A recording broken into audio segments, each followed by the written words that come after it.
ఈరోజు ప్రపంచ papers boys day. September 4. తెల్లారవకుండానే మన ముంగిట్లోకి వార్తలను మోసుకొచ్చే వార్తా సారథులే పేపర్ బాయ్స్. వార్తలకుండే ప్రాధాన్యత ఎంతో.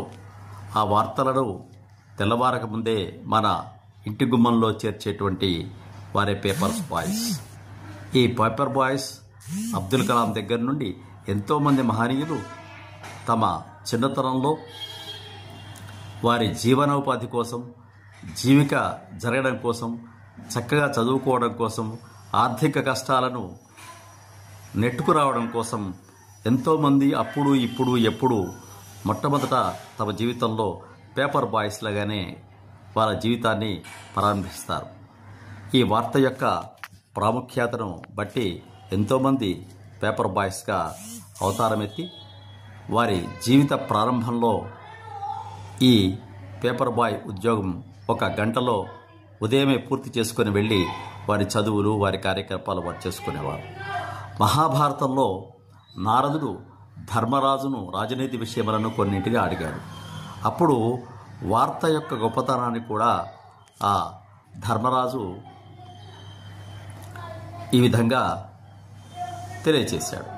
వార్తయందు జగము వర్తిల్లుచున్నది, అదియు లేని నాడ అఖిల జనులు అంధకారమగ్నులగుదురు, కావున వార్త నిర్వహింపవలయుపతికి.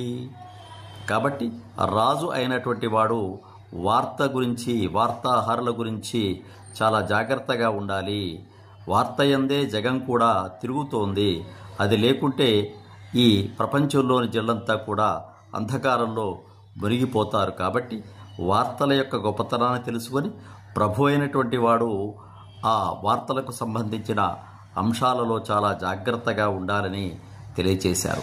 అంతటి మహత్తరమైన ప్రాముఖ్యం కలిగిన వార్తలను తెల్లవారక ముందే మన ఇంటికి చేరవేసే పేపర్ బాయ్స్ యొక్క ప్రపంచ దినోత్సవం.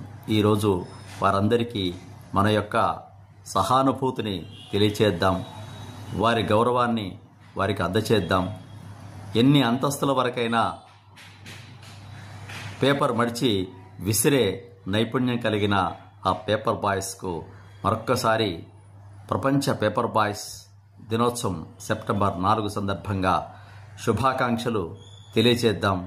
వారికిచ్చే గౌరవం వారికిద్దాం. శ్రమయేవ జయతే అనేటువంటి సూత్రానికి కట్టుబడి ఉన్న వారికి జయమగాక. శుభం భూయాత్. స్వస్తి.